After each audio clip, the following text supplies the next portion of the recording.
अस्सलामु अलैकुम वरहमतुल्लाहि वबरकातुहू। देख रहे हैं मेरा यूट्यूब चैनल। दोस्तों, आज की इस वीडियो में हम बात करने वाले हैं तुरयानी कौम की तारीख के बारे में। तुरयानी कौम जो उस्तराना के नाम से पहचान रखती है, एक सैयद पठान कबीला है जो उस वक्त डेरा इस्माइल खान, लोरलाई, क्वेटा और अफगानिस्तान के कुछ इलाकों में आबाद है। तुरयानी कबीले का शजरा नसब तारीखी किताब तवारीख खुर्शीद जहां जो फारसी जुबान में है, उसने शजरा नसब अखज़ की है। इस किताब के मुस्तनिब जनाब शेर मोहम्मद खान साहब ने मुख्तलिफ कबाइल के अशजार अंसाब जिक्र किए हैं। सफ़ा नंबर 280 पर तुरयानी कबीले का शजर नसब बयान करते हुए लिखते हैं, इस तुरयानी कबीले का शजर नसब जद अमजद सैयद मोहम्मद गिसुदराज बाबा से होकर हजरत हुसैन रजी अल्लाह तआला अन्हु तक पहुँचती है। सैयद मोहम्मद गिसुदराज बाबा हरबी नस्ल और इराक के शहर बगदाद के रहने वाले थे। आप बुलंद पाया आलिम और सूफी बुजुर्ग थे। बाबा गिसुदराज रहमतुल्लाह अलैह हजरत मोहम्मद मुस्तफा सल्लल्लाहु अलैहि वसल्लम के 12वें पुश्त से हैं। शजर नसब कुछ इस तरह है।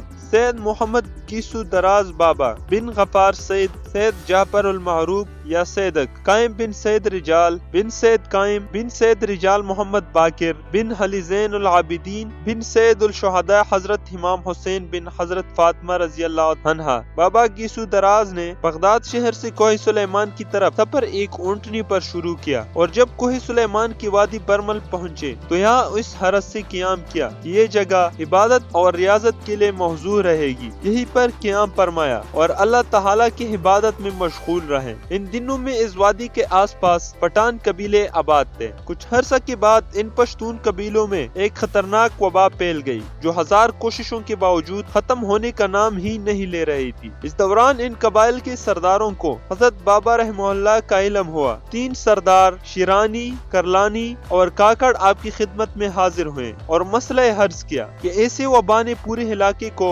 घेर रखा है। आप दुआ फरमाए कि अल्लाह ताला हमें इस वबा से खलासी नसीब फरमाए। बाबा रहमतुल्लाह अलैह ने दुआ फरमाई और अल्लाह ताला के हुक्म से वो मरज और वबा खत्म हो गई। सब लोग वबा के खत्म होने पर बहुत खुश हुए और इन तीनों सरदारों ने बाबा गिसुदराज रहमतुल्लाह अलैह को तोहफा देने की ख्वाहिश का इजहार किया। बाबा ना माने मगर बहुत ज्यादा इसरार पर मानने पर मजबूर हो गए और तीनों सरदारों ने अपनी एक बेटी निकाह में दे दी। बाबा गिसुदराज रहमतुल्लाह अलैह ने तीनों से निकाह किया और तीनों बीवियों से औलाद भी हुई। शिरानी बीवी से बेटा हुआ, उसके नाम तुरयानी रखा। काकड़ बीवी से बेटा पैदा हुआ तो उसका नाम मशवानी रखा। करलानी बीवी से 2 बेटे पैदा हुए जो जुड़वा थे। एक का नाम वर्दक और दूसरे का नाम हनी रखा। कुछ समय के बाद बाबा गिसुदराज को हिंदुस्तान जाना हुआ तो तीनों बीवियों को बेटों समेत अपने मेके में छोड़कर हिंदुस्तान चले गए। कुछ अरसे के बाद दोबारा कोह सुलेमान आए और अपने सबसे छोटे बेटे